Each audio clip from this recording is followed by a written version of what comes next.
বলতো আমাদের এই গলতপুরে কোন রাস্তা দিয়ে সবচেয়ে বেশি লোকজন হাঁটাচলা করে? আমার তো মনে হয় স্টেশনের রাস্তাটা। হ্যাঁ পাঁচু ঠিক বলেছে। কেন?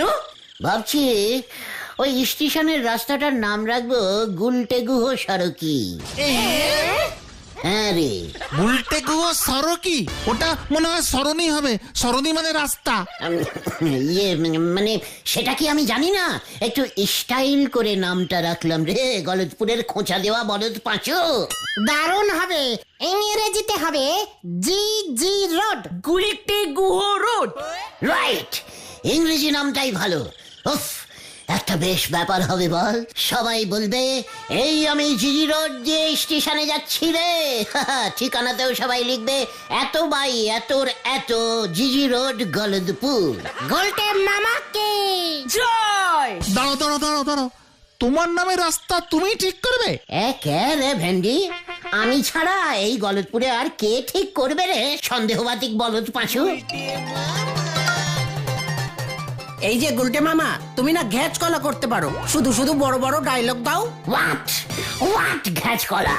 ঢিলা, তুই জানিস না তুই একজন মহাপুরুষের সাথে কথা বলছিস। তুমি একটা ভীতু পুরুষ। ঢিলা পাঁচু, আমার সারা শরীর কাঁপছে, কিন্তু তোরা তোদের লিডারের অপমান দাঁড়িয়ে দাঁড়িয়ে সহ্য করছিস। শেষ পর্যন্ত এই ঢিলা আমাকে ঘ্যাচ কলা বললো। ঠিক আছে, শান্ত উল্টে মামা। এই কি ব্যাপারে ঢিলা, তুই এমন সব কথা বলছিস কেন রে? কি হয়েছে? আগে আমাদের গরমের ছুটি 1 মাস ছিল, তারপর সেটা কমে হলো 20 দিন। এখন শুনলাম হেড স্যার নাকি গরমের ছুটি মাত্র 10 দিন করে দেবে। কেন? কেন? হেড স্যারের মতে এখন নাকি সারা বছরই গরম পড়ে, তাই আলাদা করে আর গরমের ছুটি দরকার নেই। হোয়াট? গরমের ছুটি বন্ধ করবার হেড স্যারকে? গরমের ছুটির আনন্দ উপভোগ করা তো ছাত্রছাত্রীদের জন্মাহত অধিকার। ওটা জন্মগত অধিকার হবে গুলটে মামা। মানে উত্তেজনায় গতটা হত হয়ে গেছে, বুঝতে পারছিস না? এই ব্যাপারে কিছু যদি একটা করতে পারো তাহলে আমি তোমাদের ক্লাবের মেম্বার হয়ে যাব। ক্লাব কই? ঘটনা সাধে কি বলি, তুই গলতপুরের সবচেয়ে বড় ফুটকাটা বলদ। চুপ কর। ঢিলাদের এই বিপদে ওদের পাশে দাঁড়ানো আমাদের কর্তব্য। তোরা কি বলিস? ঠিক আলবাত ঠিক। ঠিক আছে ঢিলা, ব্যাপারটা যখন আমার গানে তুলেছিস তখন আমি তোকে ডবল কথা দিয়ে বলছি যে গরমের ছুটি এবার থেকে 6 মাস করে দেব। ঠিক আছে, আমিও দেখবো তুমি কত বড় লিডার হয়েছো। ঢিলাও আমাকে চ্যালেঞ্জিং দিচ্ছে। তোমাকে এত বড় চ্যালেঞ্জ নিতে কে বলেছে? 6 মাস গরমের ছুটি? এটা কি সম্ভব? হোয়াট সম্ভব না? হেড স্যারের মতে সারা বছরই যদি গরমকাল থাকে তার মধ্যে মাত্র 6 মাস গরমের ছুটি থাকতে পারে না। বছরে কটা মাস থাকে বলো তো? এখন 12 মাসে 1 বছর ধরে চলে হেড স্যার। দরকার হলে 28 মাসে 1 বছর করে দেব। জয় গুরু। হয়ে গেল। শোন, এই আমি তোদের বলে দিলাম, বিকেলের মধ্যে যদি আমি এর বিহিত একটা না করতে পারি তবে আমার রাস্তার নাম জি জি রোড রাখবো না। সেটাই ভালো। ঘটনা, বাড়ি যা তোরা, বিকেলে গাছতলা থেকে বসবো। কি জানি মাথা থেকে আবার কি প্ল্যানিং বের হয়। এই চল।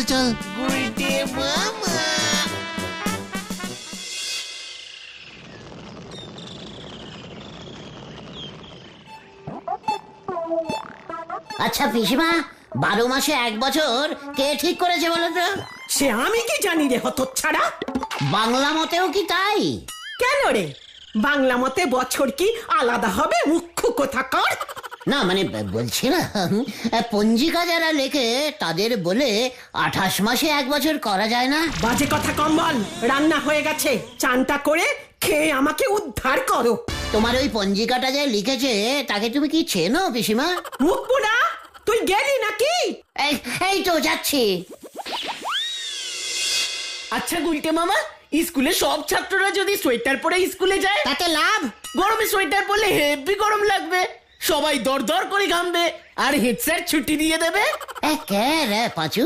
ওরে গলতপুরের ফুলিং বলদ ঘটন, সোয়েটার গায়ে পড়লেই হেড স্যার ভাববে শীতকাল, তখন ওই 10 দিনের গরমের ছুটিটাও ক্যান্সেলিং করে দেবে। ঠিক। শোনা গুলটে মামা, 12 মাস কড়া গরম একমাত্র সূর্যি মামাই করতে পারবে। রাইট, ভেন্ডি একদম ঠিক বলেছে গুলটে মামা। ওই সূর্য যদি আমাদের গলতপুরের উপর সারা বছর ডাইরেক্ট কড়া আলো ফেলতো না, তাহলে সব সমস্যার সমাধান হয়ে যেত।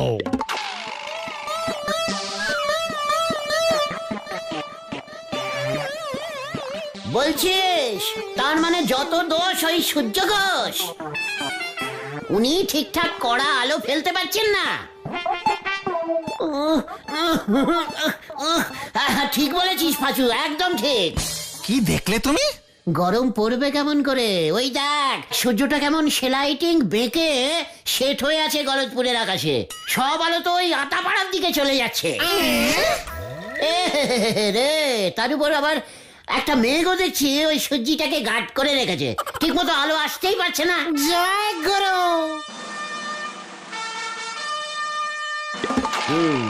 বুঝলাম। কি বুঝলে তুমি গুলটে মামা? সূর্যটাকে গলতপুরের আকাশে ঠিক মতো সেটিং করতে হবে, বুঝেছিস? আর সামনের মেঘগুলোকেও খোঁচা মেরে সরিয়ে দিতে হবে। হ্যাঁ রে। কিভাবে গুলটে মামা? সূর্য তো সেই কত উঁচুতে আকাশে। মহাপুরুষ হতে গেলে এমন মহা কাজই করতে হবে রে।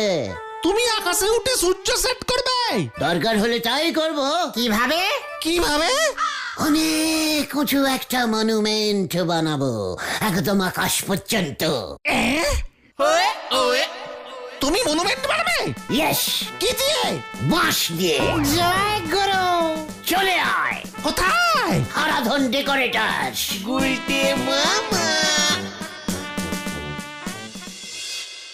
এটা তুমি কি বলছো হে গুলটে? বাঁশের মনুমেন্ট? আগে হ্যাঁ হারাধনদা, আপনি কি ভেবেছেন বাঁশ দিয়ে শুধু প্যান্ডেলই বাঁধা যায়? আমি তো কোনোদিনই মনুমেন্ট বাঁধিনি বাবা। এবার বাঁধবেন। ইতিহাস বইতেও তো হারাধন ডেকোরেটার্সের নাম উঠে যাবে। তখন দেখবেন কত দেশ থেকে মনুমেন্ট বাঁধার অর্ডার পাবেন আপনি। হ্যাঁ হ্যাঁ, সবাই বলবে গলতপুরের মনুমেন্ট তৈরি করলো হারাধন ডেকোরেটার্স। হারাধন ডেকোরেটার্স আবার কে? সরকার থেকে পুরস্কার ঘোষণা হয়ে যেতে পারে। আপনার বিজনেসের কি অ্যাডভার্টাইজিং হবে আপনি একবার ভেবে দেখুন। দোকানের নাম চেঞ্জিং করে বড় বড় করে লিখবেন হারাধন মনুমেন্ট ডেকোরেটার্স। ও হারাধন দা, কিছু বলুন? ইয়ে মানে বলছিলুম কত ফুট উচ্চতা হবে মনুমেন্টের?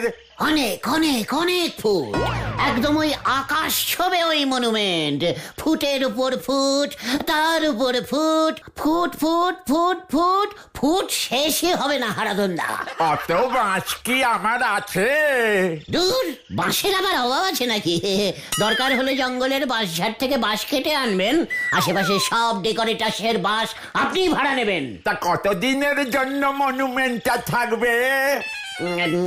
ইয়ে মানে ভালো হলে রেখে দেবো চিরদিন। পাড়ার ছেলেরা মনুমেন্টে উঠে ঘড়ি ওড়াবে। ওরে বাবা, বাঁশের ভাড়া কে দেবে? আরে টিকিট করে দেবো তো। 5 তলা পর্যন্ত 20 টাকা, তারপর 40 টাকা, আর মনুমেন্টের সামনে দাঁড়িয়ে ফটো তুললেই 1000 টাকা। বাবা বাবা, বেশ ভালো বলেছ তো। মনুমেন্টটা কোথায় হবে বাবা? কোথায় করা যায় বলতো পাঁচু? স্কুল মাঠে? ইয়ে মানে আগে দেখি মনুমেন্টটা কোথায় বসালে ওই সূর্য পর্যন্ত পৌঁছানো শর্টকাট হয়ে যাবে। দেখি রে, এখানেও তো দেখছি সূর্য দেখা যাচ্ছে। এখানে বসিয়ে দেবো নাকি? একেবারে আমার দোকানের সামনে? সে আমি জায়গাটা পরে বলছি। আপনি আরো 10-12 হাজার বাঁশ জোগাড় করুন, বুঝেছেন? এই চল রে ভাইটুগন, জায়গাটা পছন্দ করে আসি। ওরে বাবা, 10-12 হাজার বাঁশ লাগবে। আমার তো মেরে কেটে সতীনের কাছে। এত বাঁশ এখন আমি কোথায় পাবো? এত বড় একটা অর্ডার তো হাতছাড়া করা যায় না। দেখি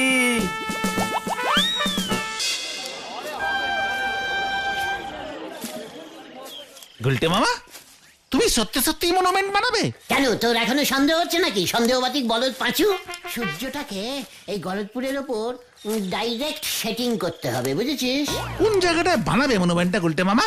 সব জায়গা থেকেই তো সূর্যটাকে একই দূরে লাগছে। ভাবছি পাঁচুদের ছাদেই বানাবো, বাস কম লাগবে। হ্যাঁ রে, তবে দেখি আরেকটু ভেবে, নড়ার দোকানের পেছনে বানালে চা বিক্রি যদি বাড়ে। ভাবতে হবে রে, ভাবতে হবে। আজ রাতটা তোরা আমায় একটু ভাবতে দে, বুঝেছিস? কি জানি, ভেবে আবার মাথা থেকে কি বের হয়।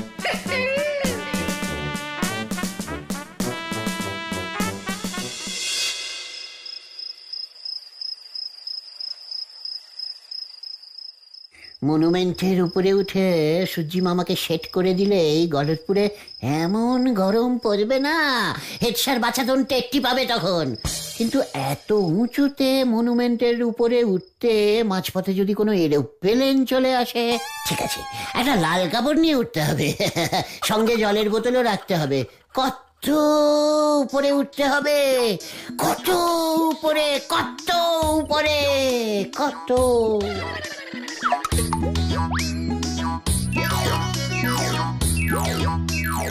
গুলটে মামা সাবধান!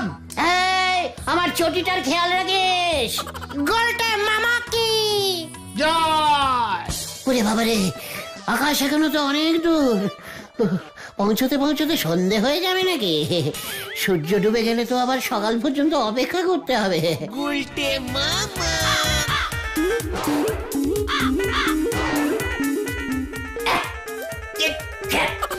ঠিক আছে, কর কর, এখন যত পারিস করে নে। এখন তোদের এলাকায় ঢুকছি, তাই কিছু বলছি না।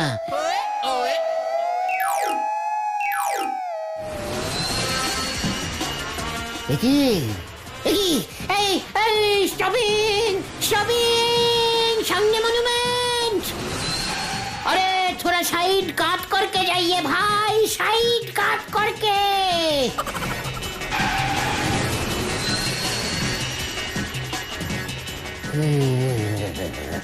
যাক, প্লেনটা জোর বাঁচা বেঁচে গেল।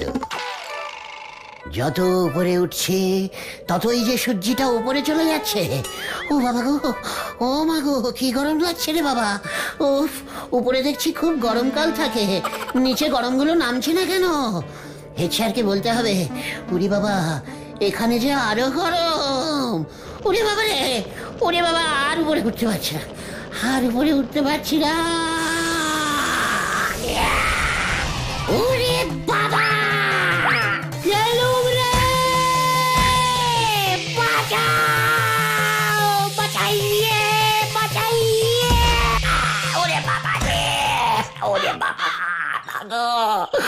কোমরটা বুঝি গেল রে। ওরে বাবা, আমি আর মনুমেন্টে উঠবো না রে, গরমে ঝলসে যাব রে। উরি বাগো, কি হয়েছে রে গুজবুক? আবার পড়েছিস? মনুমেন্টে উঠছিলাম পিসিমা। কত ছাড়া! তাহলে মনুমেন্ট ক্যান্সেল? হ্যাঁ, যে কোনো সময় এরোপ্লেন এসে ধাক্কা মারতে পারে। অত উঁচুতে সবসময় লাল কাপড় নিয়ে দাঁড়িয়ে থাকবে কে? ঠিক ঠিক, তাহলে এখন কি করবে? সূর্যের তাপটাকে আমাদের অন্যভাবে বাড়াতে হবে। কিভাবে গুলটে মামা? সেটাই তো ভাবছি রে। ভূগোল স্যারকে বলে দেখবে একবার, উনি তো সূর্য টুর্য নিয়ে পড়াশোনা করেছেন। হ্যাঁ, আমাদের পড়াতেন পৃথিবীর চারিদিকে সূর্য ঘোরে।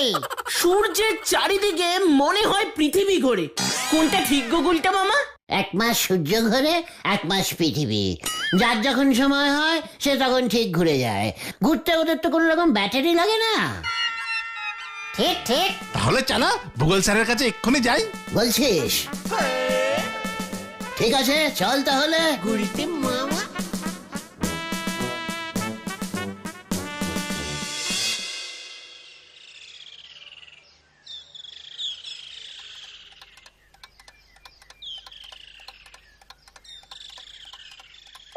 এই যে গন্ধ স্যার, এই যে মানে নন্দবাবু স্যার। কে? ও তোরা, তা তোদের আবার কি চাই এখানে? থাকি স্যার, আপনি পারবেন আমাদের সমস্যার সমাধান করতে। আপনি একজন মহান ভূগোল বিজ্ঞানী স্যার। তাই বুঝি? তা কি সমস্যা তোদের? আমরা এই গলদপুরে সূর্যের তাপ বাড়াতে চাই, যাতে খুব গরম পড়ে এখানে স্যার। সারা বছর গরমকাল থাকে যেন এখানে। কেন? আগে স্যার গরমের ছুটি না, মানে ভাবছি আইসক্রিমের ব্যবসা করব স্যার। তাই বুঝি? তাহলে তো আমাদের এই গলতপুরে রাজস্থানের মতো মরুভূমি থাকলে ভালো হতো। ঠিক বলেছেন স্যার, মরুভূমি অঞ্চলে হেব্বি গরম পড়ে, বইতে পড়েছিলাম স্যার। তাই বুঝি? সূর্যের তাপে বালি গরম হলে আর দেখতে হবে না, তাই তো মরুভূমি অঞ্চলে। আর বলতে হবে না স্যার, পেয়ে গেছি। এই চল তোরা চল। আমরা যাচ্ছি স্যার। যত সব উচ্চিংড়ের দল।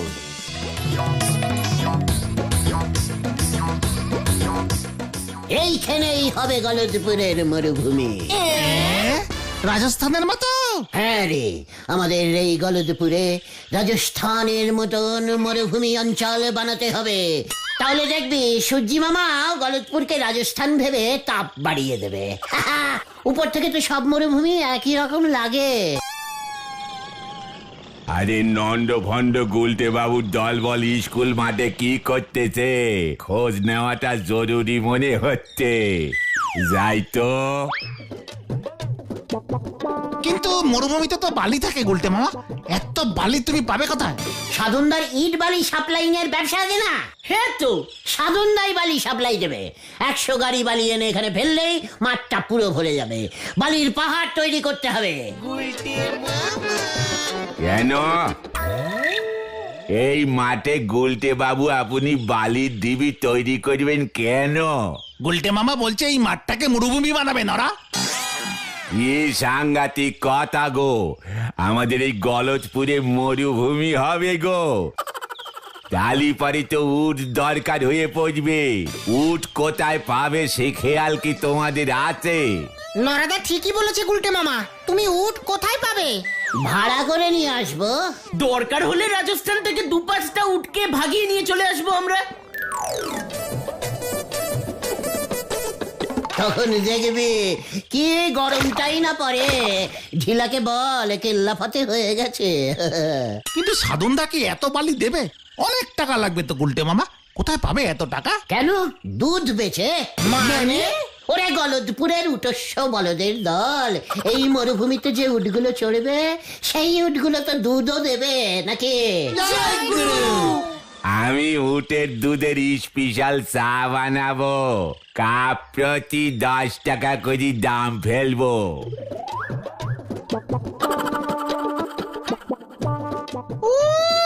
ভাবলেই না কেমন কেমন কেমন কেমন লাগছে। কি সিন! আমরা গলদপুর মরুভূমিতে উটের পিঠে চড়ছি। উহু, উটের পিঠে চড়ছি। গুলটা মামা তুমিও চড়ো। আসুন আসুন, উটের দুধ 500 টাকা লিটার মাত্র। 500 টাকা মাত্র, 500 টাকা। গরু ছাগল নয়, একেবারে মরুভূমির উটের দুধ। এই দুধ খেলেই উটের মতো জল খেতে হবে না। দুধ খান, শুধু দুধ। এই ভেন্ডি, হ্যাঁ হ্যাঁ হ্যাঁ হ্যাঁ, মানে আমি স্বপ্ন দেখছিলাম রে। কিন্তু এই মাঠে মরুভূমি বানিয়ে উট চড়াতে গেলি পরে তো হেড স্যার বাবুর পারমিশন লাগবে। সেই সব নিয়ে ভাবিস না তো নরা। একবার যদি তুই হেড স্যারকে গিয়ে মরুভূমির কথাটা বলিস না, দেখবি হেড স্যার কেমন তোকে কোলে তুলে নিয়ে নাচছে। প্লেনিং দিলেন আপনি আর হেড স্যারে গিয়ে বলবো আমি। নরা, তুই কি উটের দুধের চা বেচতে চাস? তা সে কে না চায়? এ তল্লাটে আমি ছাড়া উটের দুধের চা আর কে বেচবে শুনি? তাহলে তুই হেড স্যারের পারমিশনটা গিয়ে জোগাড় কর, আমরা উট জোগাড় করছি। চল রে পাঁচু, ওদিকে অনেক কাজ পড়ে রয়েছে, চল চল। হ্যাঁ হ্যাঁ যাই নরাদা, তুমিও যাও। কার উট কে সরায় হরি বল।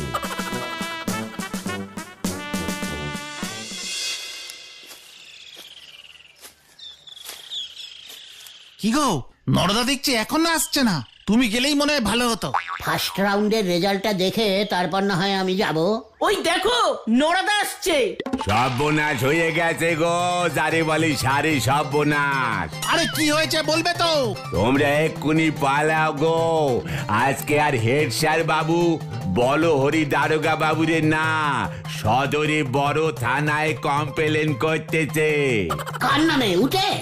আরে না না, একেবারে ডিরেক্ট আপনার নামে গো, পুলিশ আসলো বলে। পাঁচু, এই নরা এসব কি বলছে রে? বড় থানা মানে? এই আমি গেলুম রে। এই যা উটের দুধ খাওয়াতে হবে বলে মনে হচ্ছে, হরি বল।